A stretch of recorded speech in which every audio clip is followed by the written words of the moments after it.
you know it's June because we are wearing raincoats and sunglasses and are out here excited to collect some information.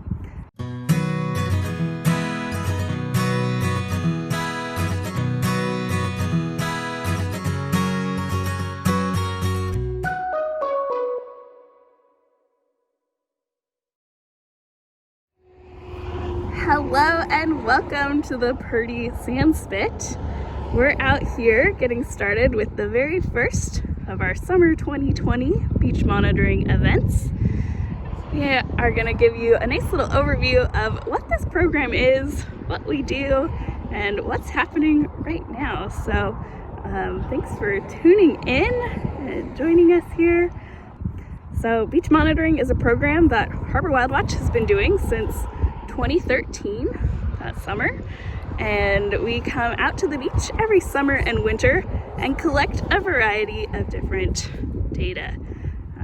Right now you can see Mike is using a level to get some profile measurements. So essentially we're measuring the slope of the beach here, and we can see how that changes between summer and winter as well as over time. So looks like Kinsey and Josie are out there, and every 3 meters they're moving this big ruler down the beach. Mike is using this level which goes across at an even height to measure that, and it looks like Hazoji is writing down those numbers. Carly was putting together some quadrats earlier that we'll use for some surveys a little bit later. But all this information again serves as a baseline to see how these beaches change. So in the event that there was, say, a natural or human-induced disaster that dramatically changed our beaches, or even subtly changed our beaches, we'd have this information to look at, and in doing another beach monitoring event post that disaster, we could see how our beaches change.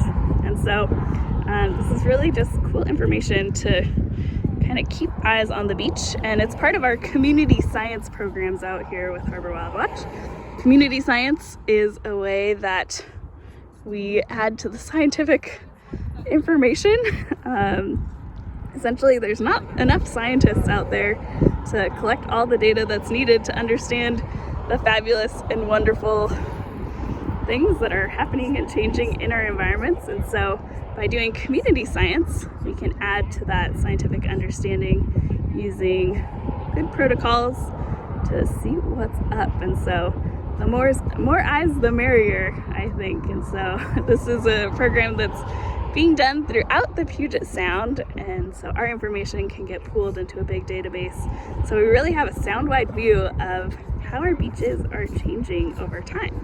And so pretty much you can think of anything you're interested in, and there's probably a community science opportunity for you, whether you're interested in seabirds or amphibians or marine mammals even. So kind of a cool thing that you can get involved with.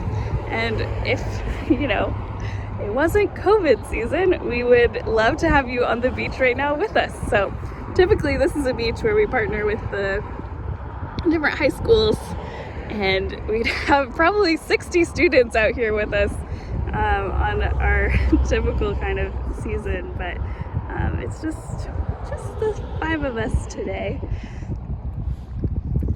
And so while we get our profile line set in and those measurements, we're going to shift into doing a variety of other surveys. So one survey that we'll do along this line on the beach is a presence-absence survey. So we'll start at the top of the beach, and then every 3 meters we'll work our way down, tallying what living things are there, as well as what evidence of life we observe.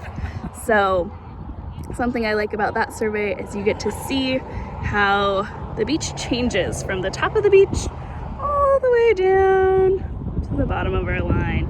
And I know in this upper environment we're going to see things like beach hoppers and a lot of unattached type debris. So whether it's this unattached green seaweed or unattached seagrass, these clam shells, oyster shells, mussel shells, crab parts. More evidence of life in this top part of the beach. And then, of course, all our gear kind of splayed out, but so it goes. And then as we work our way down the beach, we'll start seeing evidence of more living things with hard shells, like those barnacles and crabs, maybe some mussels. As we get closer to the water, you can see that line of green. We're gonna start seeing more soft-bodied worms and maybe some anemones. And then as we get further out to where Kinsey, Josie, and Carly are at, we're gonna start seeing maybe things like sea stars, clam burrows, that kind of thing. So really a nice way to document the zonation we see in the intertidal zone here. After our presence absence survey, we shift gears. Typically in the summertime, we'll do a beach seine before the tide goes out. And that's where we drag a net through the water to catch fish and count and identify what fish are swimming out there.